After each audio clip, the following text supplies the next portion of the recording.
Olá pessoal, eu sou a professora Thalita, professora de língua portuguesa, e hoje, gente, nós vamos começar então um novo período literário.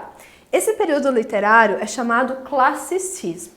Lembrando, gente, que nós vimos até agora trovadorismo, humanismo e agora a gente vai ver o classicismo.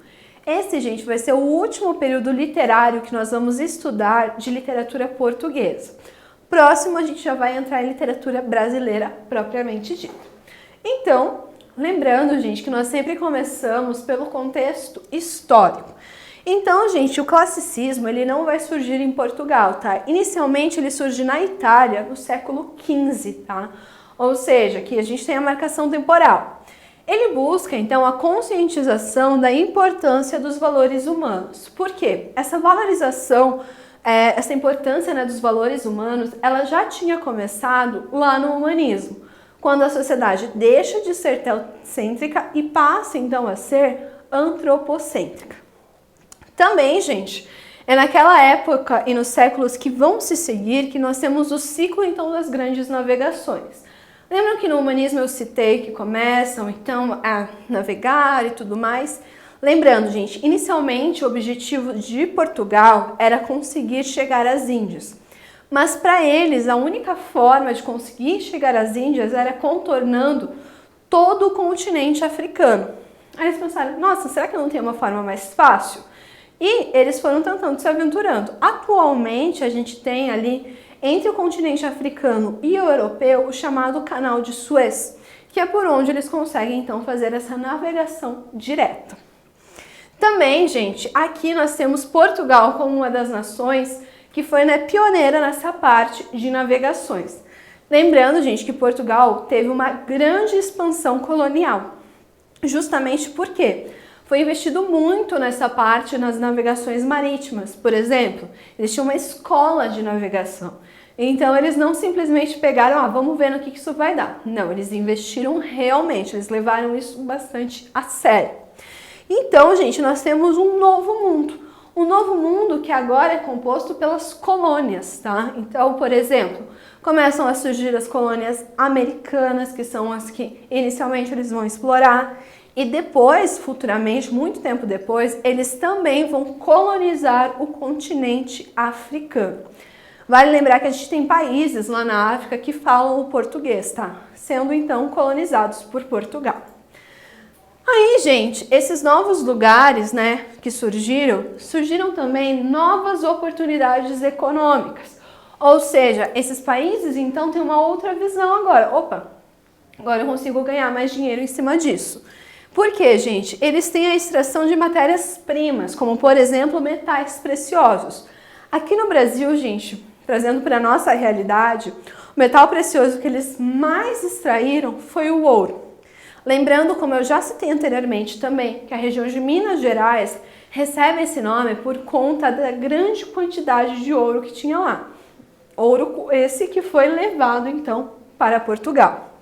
Também, gente, nós temos a Revolução Comercial no continente europeu. Por que acontece essa revolução, gente? Porque a burguesia, ela passa, então, a ser o centro, ela começa a ascender socialmente. Ou seja, a gente vê que o cenário aqui do classicismo é muito parecido com o cenário que a gente viu anteriormente no humanismo. Também, gente, tem o aumento político e econômico da burguesia, conhecimento estimulado pelas constantes trocas culturais. Ou seja, gente, a burguesia passa, então, a ter essa troca cultural.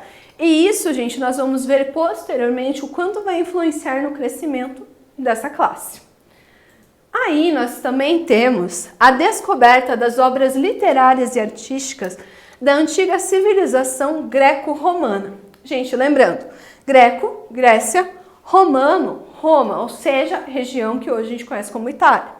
Então, gente, eles pegam e traduzem essas obras greco-romanas para línguas modernas. Na época, o francês, tá? Então, inicialmente eles traduziram para o francês. Depois, gente, nós temos o Gutenberg, que inventou a imprensa, tá? Então, aqui nós temos uma maior divulgação das informações. E a literatura, então, ela passa a se espalhar. Ou seja, antes algo que era bastante restrito aos nobres, por conta dessa ascensão da burguesia, passa então a ser mais disseminada. Então surgiram aqui, gente, vários e vários artistas, como Leonardo da Vinci, Michelangelo, Rafael, Cervantes e Shakespeare.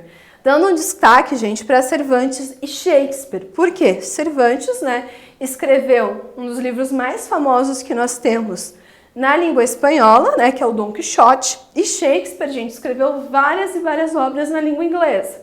A gente pode falar de Hamlet, por exemplo, Romeu e Julieta, são todas obras do Shakespeare.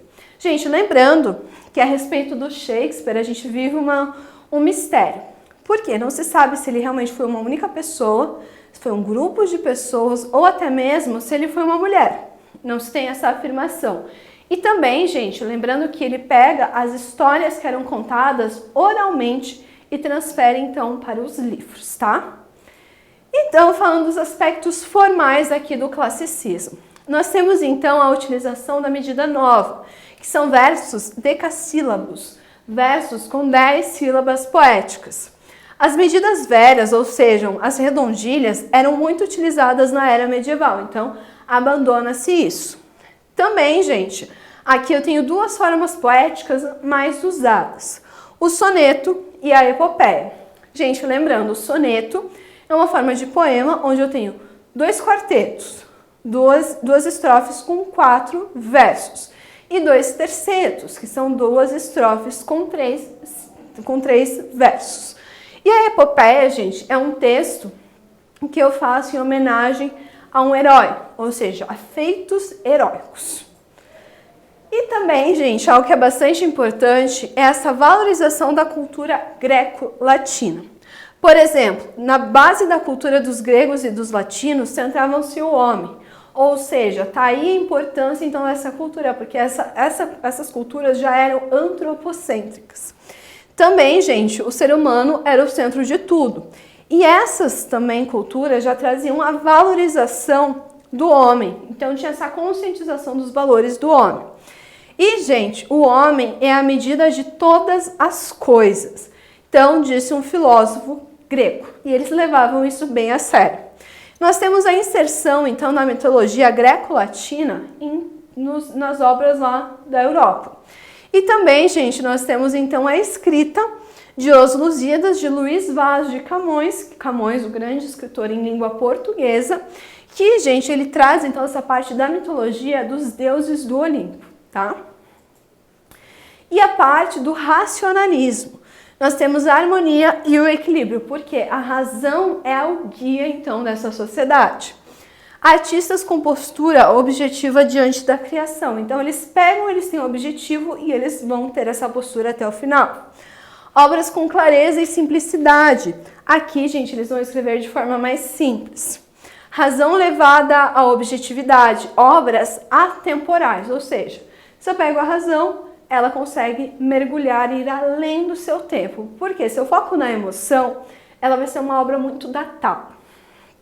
Também, gente, ela é reveladora de valores universais para a humanidade, ou seja, esse racionalismo vai influenciar nisso tudo.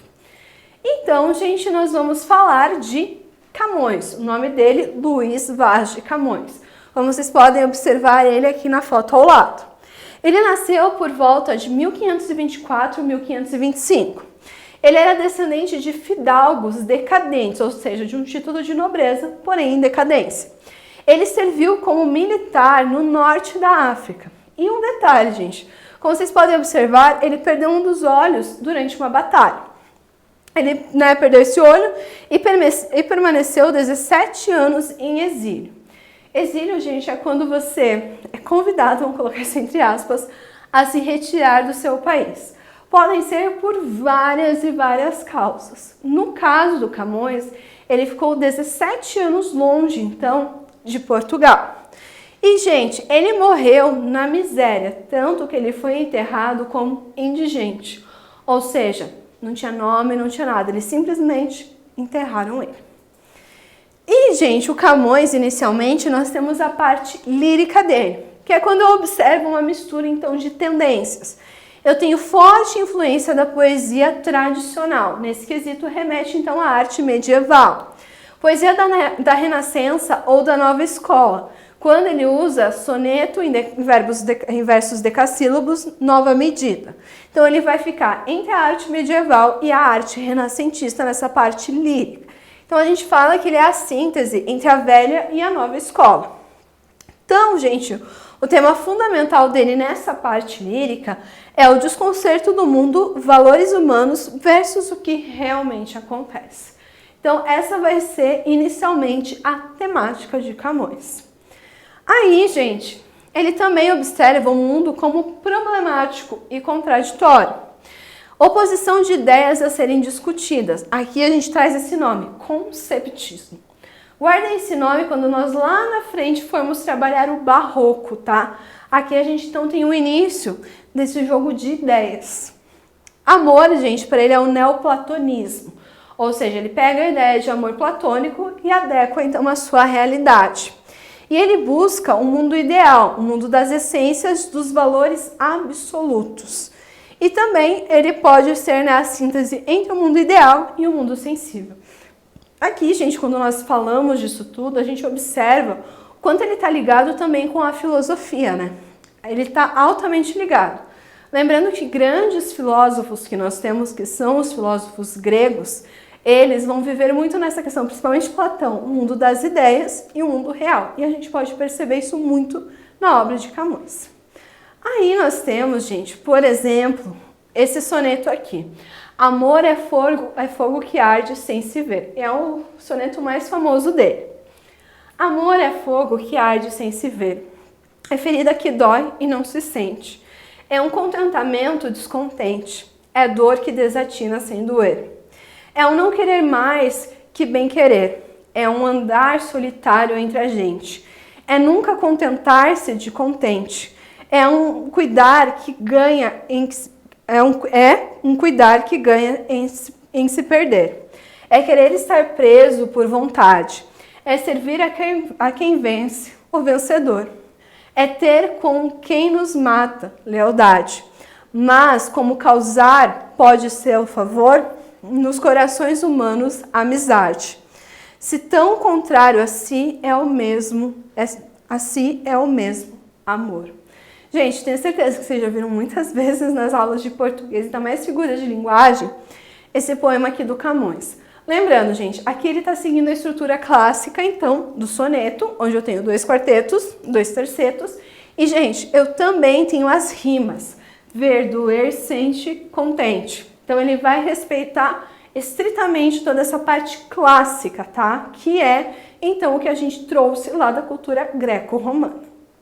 E nós temos, então, a segunda divisão da obra dele é o Camões épico, que nós temos, então, os Lusíadas, que é o livro mais famoso dele, que seguem, gente, os preceitos do épico clássico, como Odisseia e Ilíada, do Homero, e Eneida, de Virgílio. As características de um clássico épico são quais? A presença de um herói representante das virtudes do seu povo, herói que representa a coletividade. E aqui, gente, nos Lusíadas, quem vai fazer isso, a gente já vai ver quem vai ser o herói dessa história. Porque, para entender isso melhor, a gente tem que ver qual que é a estrutura da narrativa aqui dentro dos Lusíadas. Então, a primeira parte, que é a estrutura clássica de um texto épico, é a proposição, que vai das estrofes 1 a 3 do canto 1, que tem a apresentação do tema a ser tratado, de sua razão e de seus heróis. No caso, o povo português, na figura do Vasco da Gama. Ou seja, o herói aqui vai ser o Vasco da Gama, mas ele vai estar representando, na verdade, todo o povo português.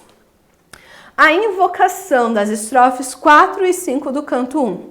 O poeta invoca divindades inspiradoras para que o ajudem a narrar fidedigamente os acontecimentos da aventura.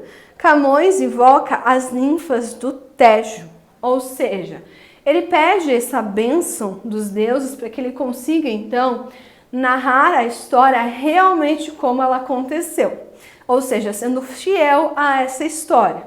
E para isso, gente, ele vai pedir, então, as ninfas do Tejo.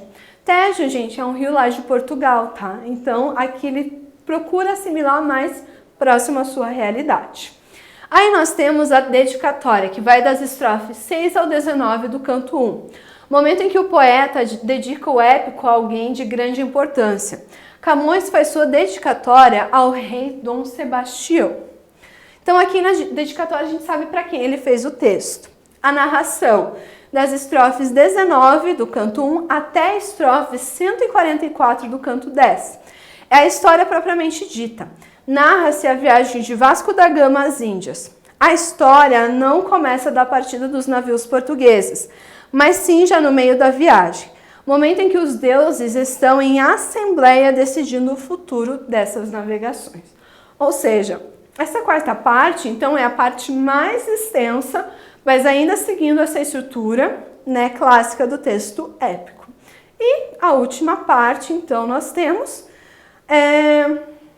o epílogo, que vai das estrofes 145 a 156 do canto 10, que é o fechamento da obra, na qual o poeta expõe sua opinião. Camões demonstra sua desilusão em relação a Portugal. Lembrando, gente, os Lusíadas têm duas vozes narrativas, a voz de Camões e a voz do Vasco da Gama. Nos cantos 1, 2 e 3, no início do canto 3, quem narra a história é Camões.